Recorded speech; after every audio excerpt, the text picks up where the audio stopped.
오늘 본문은 아버지 야곱이 아들 요셉에게 마지막으로 남긴 축복의 말씀입니다. 이 내용이 얼마나 귀한지 찰스 스펀전이라는 분은 이 축복에 대하여서 이렇게 고백했습니다. 야곱이 요셉에게 선언한 축복은 그 범위가 광대했다, 무한했다. 야곱은 그의 영혼이 바라는 것을 표현하기 위해서 하늘과 땅을 샅샅이 뒤졌다. 그리고 선지자로서 그가 한 것은 그것이 하나님의 의도였다는 것이다.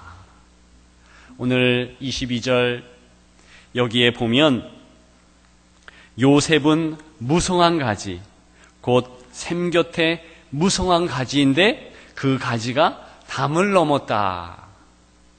여러분, 얼마나 풍성한 은혜 아닐 수가 없습니다.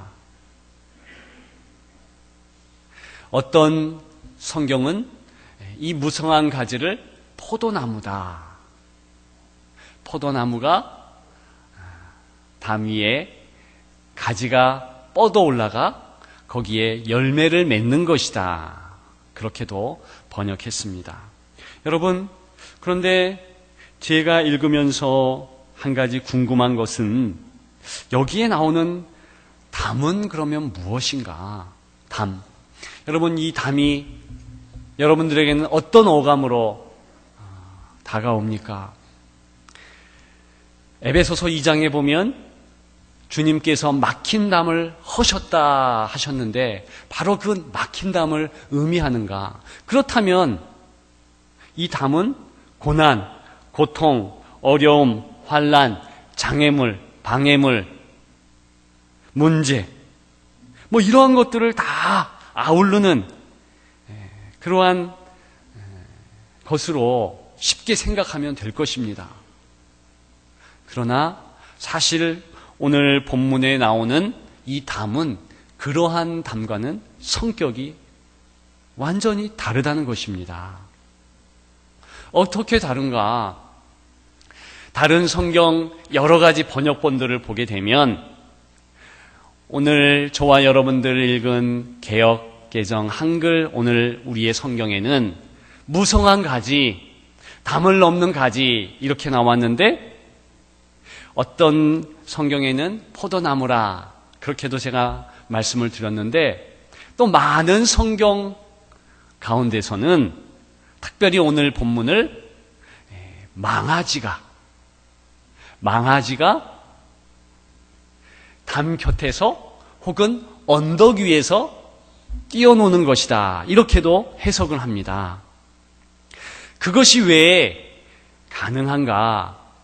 지금 가지라고 나와 있는 히브리 말이 실은 단어를 이 뜻을 여러 가지로 해석할 수 있는 내용입니다. 망아지도 되고 송아지도 되고 가지도 되고 다 부를 수 있는 것입니다. 그렇기 때문에 그렇게 여러 번역본들로 이야기하는 것인데 중요한 것은 지금 벽 혹은 담이라고 번역하면서 담 옆에 망아지가 있다라고 하는 것, 그런 그림과 또 한 가지는 언덕 위에 송아지가 있다라는 이 두 그림에서 언덕으로 번역하든 담으로 번역하든 다 이 송아지에게 도움을 준다는 것입니다. 도움을 준다는 심상인 거예요. 실제로 23절부터 우리가 성경을 읽어보면 정확하게 알 수 있는 것은 활을 쏴요? 활을 쏩니다. 근데 그 활이 이제 송아지 요셉을 맞출 수가 없어요. 이유는 언덕이 있어 그 언덕을 넘어가 숨을 수도 있고 또 벽이라고 해석을 하면 이 벽이 방패가 되어서 막아주고 있는 것입니다.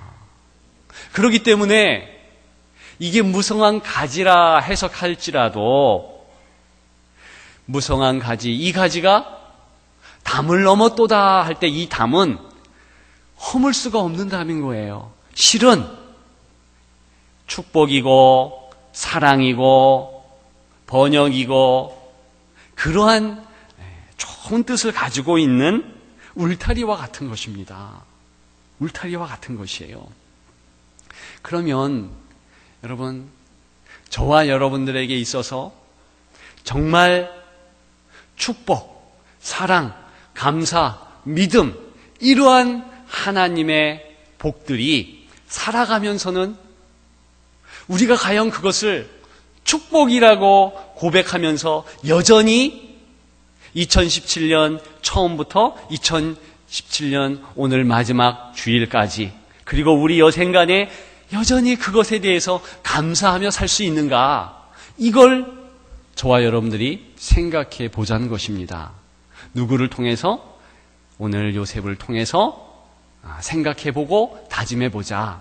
자, 제가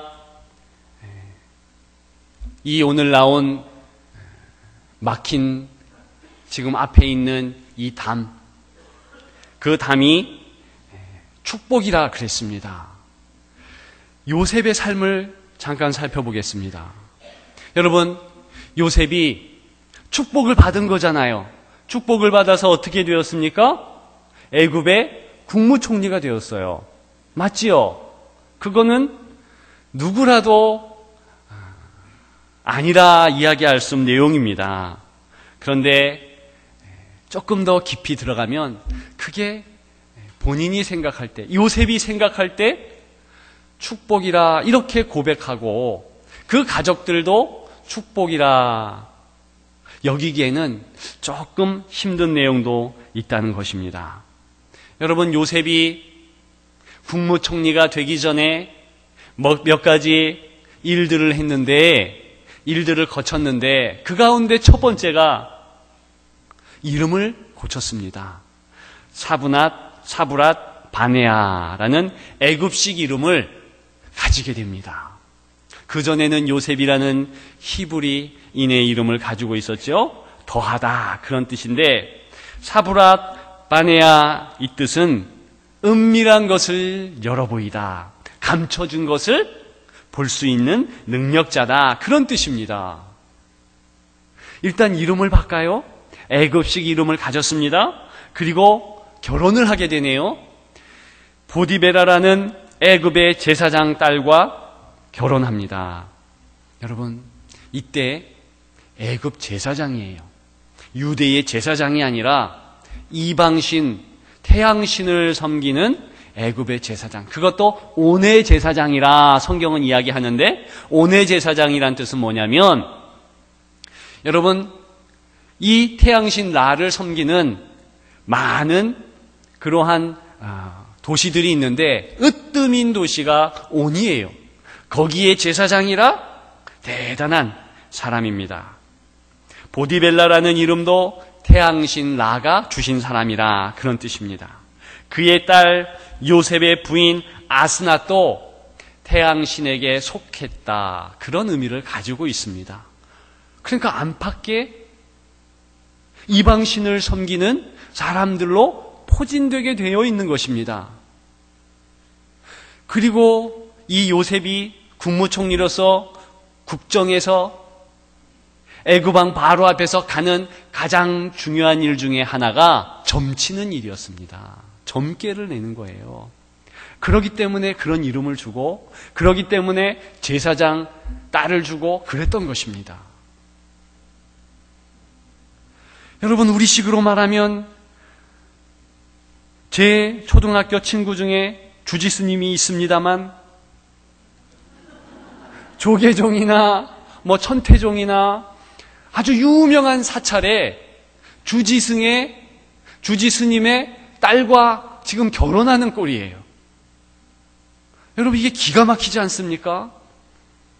요셉이 축복을 받았고 요셉이 결혼을 했는데 지금 하필이면 이런 분들을 붙여주신다. 이게 축복입니까? 여러분, 지금 아들도 같습니다. 두 아들이 생기는데 므낫세와 에브라임이에요. 이 므낫세와 에브라임이 혼혈아 아니겠어요? 히브리어를 말할 수 있을까? 아버지 요셉과 능통하게 대화를 할 수 있을까? 이것도 의심스러운 부분이에요. 여러분, 야곱 불편하고 싫었을 것입니다. 야곱의 아버지 그리고 조부 어떻게 했습니까? 야곱이 원래 라반의 집으로 야밤노조하게 된 것이 가인 때문이잖아요. 그런데 그 가인은 가나안 여인과 결혼했습니다. 그것이 보기 싫은 거예요. 그래서 야곱이 떠나기 전에 너는 동족과 결혼해라. 그렇게 하면서 떠나보낸 것 아니겠어요?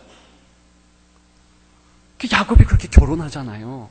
조부 아브라함은 이삭 결혼시킬 때 역시 동족과 결혼시키기 위해서 먼 거리를 여행하게 했습니다.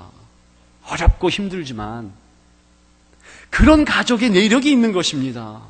그런데 이제 애굽에 와서 보니까 내 손주가 앞에 나타났는데 혼혈아, 히브리 말도 잘 못하고, 그리고 사랑하는 내 아들 22년 만에 만났는데 그 아들은 의복을 보니까 애굽식 의복이고요, 머리도 그렇고 다 애굽 사람인 것입니다.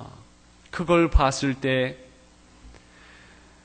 히브리인 중에 히브리인이고 하나님 신앙을 믿는 그런 자부심이 있다고 하는 야곱은 경기를 일으키지 않았을까? 그랬기 때문에요. 사실은 이 요셉과 바로가 궁전 옆에서 사십시오. 아무것도 당신들은 가져올 것이 없습니다. 빈손으로 오십시오. 그랬는데도 불구하고 자기들이 가지고 있는 다 싸가지고 옵니다. 그래서 가장 변방인 고센 땅에 기숙하게 되는 것입니다. 거기에서 양치고 사는 거예요. 텐트 치고 살았습니다. 비록 17년간을 야곱이 130년에 애굽 땅에 들어와서 147세 돌아가시기 전까지 살았는데 얼마나 아들 요셉을 자주 봤겠습니까? 멀리 떨어져 있어요. 할 일이 많습니다. 자주 못 봤습니다. 15번이나 봤을까? 자주 못 봤어요. 여러분, 사실 성경에는 기가 막힌 내용이 나오는데 창세기 48장 5절에는 이런 내용이 나옵니다. 내가 애굽으로 와서 네게 이르기 전에 애굽에서 네가 낳은 두 아들 에브라임과 므낫세는 내 것이라. 지금 야곱이 요셉에게 하는 말이에요. 네 아들 에브라임과 므낫세는 내 것이다. 지금 할아버지가 얘기하는 거예요. 르벤과 시므온처럼 내 것이 될 것이요. 르벤과 시므온은 누굽니까? 지금 요셉의 형들입니다. 근데 반열이 내 자녀들인데 내 반열에 쓴다는 거예요. 그게 영적으로 보면 대단한 축복입니다. 이 내용이. 장자권을 주겠다, 이런 내용이에요. 그토록 야곱이 추구하면서 팥죽으로 사려고 뺏으려고 했던 그 장자권을 11번째 요셉에게 주겠다, 그런 내용이에요.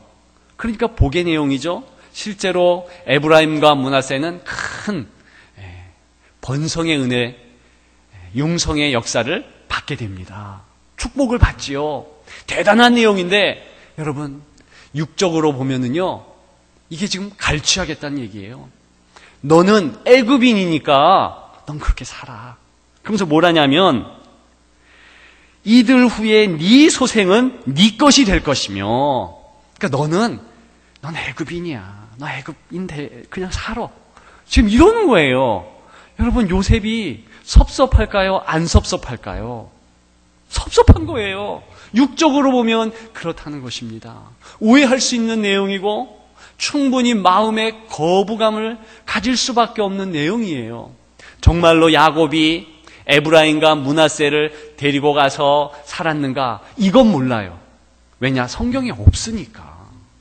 그건 모르지만 그러나 실제로 이후부터는 이제 12지파 가운데서 지금 에브라임과 므낫세를 올리게 됩니다. 이거는 이 가문을 통해서는 엄청 귀하고 좋은 일이지만 육적으로만 생각해 보면 슬픈 일이죠. 내가 애굽에 오고 싶어서 왔나? 내가 국무총리가 되고 싶어서 됐나? 저 하나님의 축복이 쏟아졌다. 그래서 내가 가정을 이루었었는데 근데 그것이 축복으로 여겨지지 않더라. 여러분, 이 요셉이 믿음을 가졌잖아요. 애굽에서 하나님을 믿는 믿음을 가진 사람이었습니다. 믿음을 가졌더니 이건 분명히 축복인데 애굽에 가보니까 처음부터 이거는 저주 같은 일인 거예요. 보디발의 아내가 그러지. 그걸 하나님 이름으로 거부했더니 어떻게 돼요? 감옥으로 가고 힘들고 어렵고 계속해서 그렇게 되는 것입니다. 여러분, 이것이 축복입니까? 축복이 아닙니까?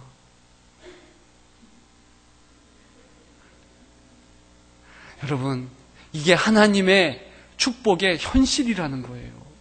제가 교구 가족들을 섬기면서 전회교회에 있으면서 너무나 많은 그런 고백들을 들었습니다. 내 가정의 자녀들이 너무 힘듭니다. 이 아이들을 포기하고 싶습니다. 내 남편이 너무 힘듭니다. 내 아내가 너무 힘듭니다. 내가 지금 다니는 교회가 힘듭니다. 이게 어떻게 해야 될까요? 여러분, 이게 지금 요셉이 맞닥뜨린 담이라는 거예요. 담. 이거는 허물면 안 되는 것입니다. 어떻게 해야 되는가?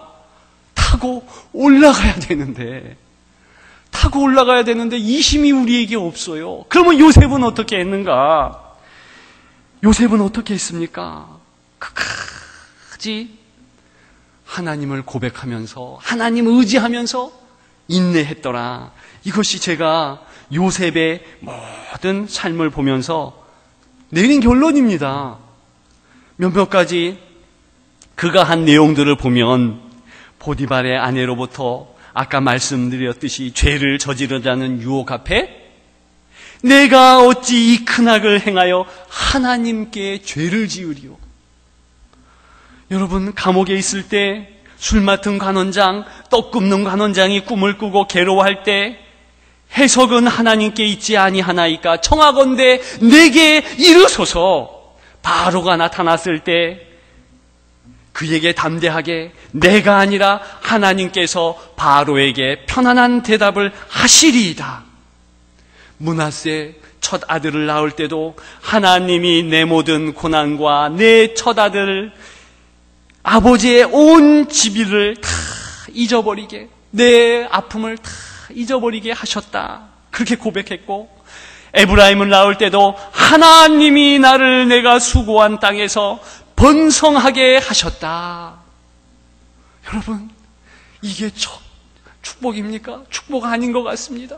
그렇게 고백할 수 없는 그 상황에서도 여전히 하나님을 붙잡고 하나님께 고백하며 나아가는 요셉의 모습을 볼 수 있습니다. 형제들이 찾아왔을 때도 당신들은 두려워하지 마소서.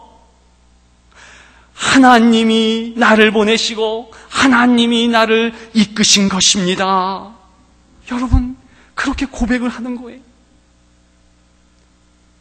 끝까지 하나님만을 붙잡은 줄 믿습니다.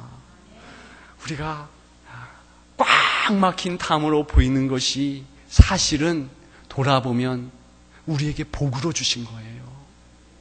여러분, 우리가 섬기는 교회가 때로는 이게 부담감이 있는 것입니다. 때로는 떠나고 싶어요. 교역자도 떠나고 싶더라고요. 제가 전회교회에 있을 때 여러 가지 좋지 않은 일이 있었습니다. 떠나고 싶더라고요. 교역자인데 너무 힘든 거예요. 분란이 막 있으니까. 새롭게 목사님이 오시고 목사님이 떠나고 이러면서 너무 힘든 거예요. 근데 난 교역자니까 어디 떠날 수도 없는 거예요. 그 자리를 지켜야 하는 것입니다. 여러분, 근데 그 지킬 때 하나님의 은혜가 있더라고요. 하나님의 역사하심이 있더라고요. 순을 섬길 때도 내 가정에, 여러분, 어떻게 우리가 결혼했습니까? 기가 막히게 결혼한 거 아니에요? 저는 기가 막히게 결혼했거든요. 어찌 저 같은 사람이 우리 아내 같은 보배를 그랬는데도 여러분, 저와 여러분들의 입에서는 아내에 대한, 남편에 대한 불평이 있고 우리의 자녀들이 어떻게 하나님이 주신 것입니까? 그런데도 우리는 그 복이 아니게 여겨지는 거예요. 하나님, 이 아이들이 하나님이 주신 애들 맞습니까? 너무 말을 안 듣는 거예요. 여러분, 2017년 우리가 화려하게 시작했잖아요. 시온의 영광, 이러면서 시작했는데 2017년 이 끝자락에 와보니까 하나님, 이게 주님이 주신 시간들이 맞습니까? 이게 뭡니까, 하나님? 여러분, 이게 우리의 현실인데 실은 꽉 막힌 담 같은 것이 그걸 허무는 것이 아닌 거예요. 그게 복이고 그게 축복이라는 것입니다. 그래서 요셉은 그걸 기어 올라가는 거예요. 기어 오를 때 얼마나 처음에 힘이 들겠어요. 그러나 하나님이 하신다. 하나님이 이기시게. 하나님이. 그랬더니 여러분, 놀라지 마세요. 성경은 그 요셉의 모습을 독수리의 날개치며 올라간 같은다. 여러분, 처음에는 이게 이렇게 힘들었더니 이제 상승교류를 확 타니까 쭉 올라서 담을 넘어서, 담이 뭐예요? 산을 넘어 독수리 날개 위로. 그래서 비상하는 것입니다. 여러분, 이것이 오늘 요셉에게 주신 하나님의 복인 줄 믿습니다. 저와 여러분들에게 이 복을 주신다는 거예요. 여러분, 이것이 성도의 특권인 거예요. 우리는 살아내는 것입니다. 그냥 사는 게 아니라, 주여, 내 교회를 내가 지키겠습니다. 내 가정 내가 지키겠습니다. 이놈의 자식들 내가 지키겠습니다. 여러분, 그게 요셉이 받은 무성한 가지, 땀을 넘는 가지, 그 은혜인 줄 믿습니다. 여러분, 우리는요, 이 땅을 살아갈 때 사실은 힘들 수밖에 없어요. 왜? 다 다르잖아요. 다 상황이 다릅니다. 우리 교회는 그런 상황이 다 다른 사람들이 꽉 차 있는 거예요. 한 사람이라도 상황이 같은가? 다 다릅니다. 아니, 내가 좋아서 만나는 클럽 같은 데는 친구들은 내가 좋은 친구들만 선별해서 만나면 되죠. 마음이 맞는 사람. 그런데 교회라는 단체는요, 그게 아니네요. 하나님이 다 붙잡아가지고 붙잡힌 사람만 있는 거예요. 다 내 마음에 안 들죠. 얼마나 힘들겠어요. 그런데 하나님이 복으로 붙였어요. 그렇기 때문에 하나님이 이것을 살아내라는 거예요. 견디라는 것입니다. 그러면 어떻게 되는가? 요셉의 고백과 같이 샘견무성한 가지, 그 가지가 담을 넘었도다. 그렇게 될 줄 믿습니다. 저와 여러분들의 하나님의 하늘의 은혜는, 이것이 신령한 복, 그 은혜는 이렇게 이루어지는 것입니다. 이것을 기억하고 승리하시는 저와 여러분들 되시기를 주님의 이름으로 축원합니다. 축원합니다.